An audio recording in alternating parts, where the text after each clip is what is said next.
അത്തരത്തിൽ വലിയൊരു പശ്ചാത്തലവും പൈതൃകവും ഉള്ളൊരു കുടുംബത്തിൽ നിന്നാണ് സയ്യിദ് മുഹമ്മദ് തങ്ങൾ വരുന്നത്. ഞാൻ ഒരു കോൺഗ്രസ് പ്രവർത്തകൻ എന്ന നിലയിൽ സയ്യിദ് മുഹമ്മദ് തങ്ങളുടെ അനുയായിയായിരുന്നു, സഹപ്രവർത്തകനായിരുന്നു. അദ്ദേഹത്തിന്റെ കൂടെ ദീർഘകാലം സഞ്ചരിച്ച ഒരാളായിരുന്നു. പാർട്ടിയുടെ ചില പിളർപ്പുകളിൽ പോലും സയ്യിദ് മുഹമ്മദ് തങ്ങളോടൊപ്പം നിന്ന ആളായിരുന്നു.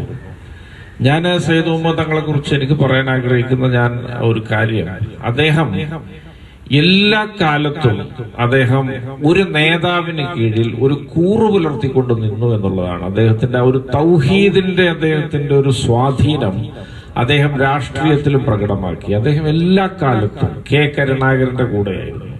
കരുണാകരൻ പരുന്തിനേക്കാൾ മുകളിൽ ഉയർന്നു പറന്ന പ്രതാപകാലത്തും സയ്യിദ് മുഹമ്മദ് തങ്ങള് കരുണാകരന്റെ കൂടെയായിരുന്നു. കരുണാകരൻ ആളുകളൊക്കെ കൈയൊഴിഞ്ഞ് കരുണാകരൻ വലിയ പ്രതിസന്ധിയെ നേരിടുന്ന കാലത്ത് മരണം വരെ സയ്യിദ് മുഹമ്മദ് തങ്ങൾ അദ്ദേഹത്തിന്റെ കൂടെ നിന്നു. അതാണ് സയ്യിദ് മുഹമ്മദ് തങ്ങളുടെ ഏറ്റവും വലിയ ഒരു ഗുണവിശേഷം രാഷ്ട്രീയത്തിൽ എന്ന് ഞാൻ കരുതുകയാണ്. കാരണം രാഷ്ട്രീയം എന്ന് പറഞ്ഞാല് ഇപ്പൊ ഇതൊരു കടൽ തീരമൊക്കെയാണ്. അപ്പൊ അതുമായിട്ട് ബന്ധപ്പെട്ടൊരു പാട്ട് എനിക്ക് ഓർമ്മ വരികയാണ്. അതായത്, കടലിൽ മീൻ പെരുകുമ്പോൾ കരയിൽ വന്നടിയുമ്പോൾ കഴുകനും കാക്കകളും പറന്നു വരും, കടൽ തീരമൊഴിയുമ്പോൾ വലയെല്ലാം ഉണങ്ങുമ്പോൾ അവയെല്ലാം പല വഴി പറന്നു പോകും എന്നുള്ളത് അക്ഷരാർത്ഥത്തിൽ ഈ രാഷ്ട്രീയത്തില് ഉള്ളൊരു കാര്യമാണ്. അപ്പോ സയ്യിദ് മുഹമ്മദ് തങ്ങള് കൂടെ നിന്ന കരുണാകരന്റെ കാര്യത്തിൽ ഈ വല ഉണങ്ങി എല്ലാവരും ഒഴിഞ്ഞു പോയപ്പോഴും സയ്യിദ് മുഹമ്മദ് തങ്ങൾ അവിടെ ഉണ്ടായിരുന്നു.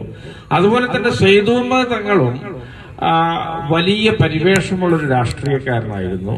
എനിക്ക് പുറത്തു പറയാൻ പറ്റാത്ത പല കാര്യങ്ങളും സയ്യിദ് മുഹമ്മദ് തങ്ങളുടെ രാഷ്ട്രീയ വളർച്ചയ്ക്ക് വിഘാതമായതിന് പിന്നിലുണ്ട്. അതിലേക്കൊന്നും ഞാൻ പോകുന്നില്ല. ഒരു വിവാദം ഉണ്ടാക്കാനല്ല നമ്മുടെ ഈ ചടങ്ങ് എന്ന് ഞാൻ മനസ്സിലാക്കുകയാണ്. സയ്യിദ് മുഹമ്മദ് തങ്ങള് ഈ പൊന്നാനി കേന്ദ്രീകരിച്ച് കോൺഗ്രസിന്റെ മലപ്പുറം ജില്ലയിലെ ഉന്നത നേതാക്കൾ ഉണ്ടായിരുന്ന, അതായത് MP ഗംഗാധരനും PT മോഹനകൃഷ്ണനും ഒക്കെ ഉണ്ടായിരുന്ന ഒരു കാലത്തും കരുണാകരനെ മലപ്പുറം ജില്ലയുടെ നേതാവായിട്ട് നിയമിച്ചത് സയ്യിദ് മുഹമ്മദ് തങ്ങളെയായിരുന്നു. അവസാന വാക്ക് സയ്യിദ് മുഹമ്മദ് തങ്ങളായിരുന്നു. പക്ഷേ തങ്ങൾക്ക് ഈ രാഷ്ട്രീയ ചതുരംഗ പലകയിലെ മലരികളും ചുഴികളും തിരിച്ചറിയാൻ കഴിയാതെ പോയി. അദ്ദേഹത്തിന്റെ സ്വതസിദ്ധമായ നിഷ്കളങ്കതയും ഒരു പ്രവാചക പാരമ്പര്യത്തിന്റെ കണ്ണിയിൽപ്പെടുന്ന ആളെന്ന നിലക്കുള്ള അദ്ദേഹത്തിന്റെ ജനിതകമായ പ്രത്യേകതകളും ഈ നടപ്പുകാല രാഷ്ട്രീയത്തിന്റെ, കോൺഗ്രസ് രാഷ്ട്രീയത്തിന്റെയൊക്കെ പല പല ചുഴികളിലും അദ്ദേഹത്തെ കാക്കാതെ പോയി എന്നുള്ളതാണ് ഞാൻ അദ്ദേഹത്തിന്റെ രാഷ്ട്രീയ ജീവിതം നോക്കുമ്പോൾ ഞാൻ മനസ്സിലാക്കുന്നത്. പക്ഷെ അദ്ദേഹം എല്ലാ കാലത്തും തന്റെ ആ ഒരു അസ്തിത്വവും ആത്മാഭിമാനവും അന്തസ്സും അദ്ദേഹം ഉയർത്തിപ്പിടിച്ച് നീങ്ങി. പക്ഷെ ഇതോടൊപ്പം ഞാൻ ചേർത്ത് പറയുന്നത്, സയ്യിദ് മുഹമ്മദ് തങ്ങൾ അദ്ദേഹത്തിന്റെ ഒരു രാഷ്ട്രീയമായിട്ടുള്ള നിരാശയോ ഇച്ഛാഭംഗമോ അല്ലെങ്കിൽ അദ്ദേഹത്തിന്റെ തിരിച്ചടികളോ ഒക്കെ അദ്ദേഹം മറികടന്നത് ആത്മീയ രംഗത്ത് കൂടുതൽ സജീവമായതിലൂടെയാണ്, മതരംഗത്ത് കൂടുതൽ സജീവമായതിലൂടെയാണ്.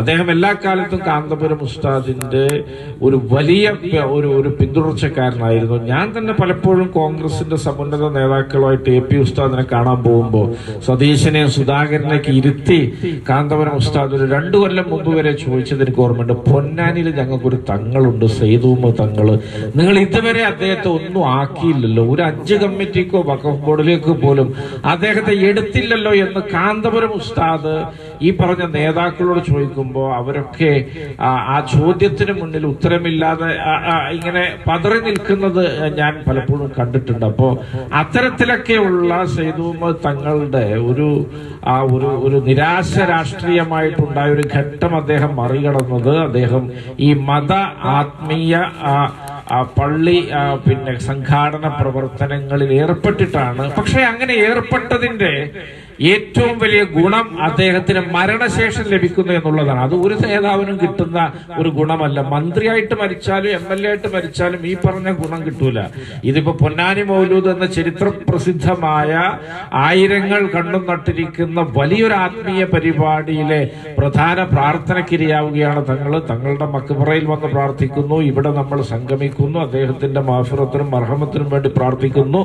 ഇത്തരത്തിൽ തങ്ങൾ അടയാളപ്പെട്ടത് ഒരുപക്ഷെ രാഷ്ട്രീയമായിട്ട് അദ്ദേഹം ഒരല്പം സമയം കുറച്ച് ഈ മതകീയ പ്രവർത്തനത്തിലേക്ക് സമയം നീക്കിവെച്ചത് കൊണ്ടാവണം. അതുകൊണ്ട് ആത്യന്തികമായി തങ്ങളുടെ ഒരു ജീവിത സബര്യ നമ്മൾ എടുത്താൽ അദ്ദേഹം ഒരു ജീവിത വിജയം നേടിയ ഒരാളാണ് എന്നുള്ളതിന്റെ എല്ലാ സൂചനകളും നമ്മുടെ മുന്നിലുണ്ട്. സാധാരണ ഒരു രാഷ്ട്രീയക്കാരനായിരുന്നുവെങ്കിൽ അത് അദ്ദേഹത്തിന് ലഭിക്കുമായിരുന്നില്ല എന്നതുകൂടി ഓർത്തുകൊണ്ട് സെയ്ദ് മുഹമ്മദ് തങ്ങൾ ഒരു വലിയ വിജയമായിരുന്നു എന്ന് എന്റെ കോൺഗ്രസ് സഹപ്രവർത്തകരോട് ഈ അവസരത്തിൽ പറയാൻ ആഗ്രഹിച്ചുകൊണ്ട് അദ്ദേഹത്തിന്റെ പാവന സ്മരണകൾക്ക് മുന്നിൽ ബാഷ്പാഞ്ജലികൾ അർപ്പിച്ചുകൊണ്ട് അദ്ദേഹത്തിന്റെ ഖബർ വിശാലമാകാൻ ഹൃദയത്തിൽ തട്ടി റബ്ബിനോട് പ്രാർത്ഥിച്ചുകൊണ്ട് ഞാൻ എന്റെ വാക്കുകൾ ഉപസംഹരിക്കുന്നു. നന്ദി, നമസ്കാരം, അസ്സലാമു അലൈക്കും.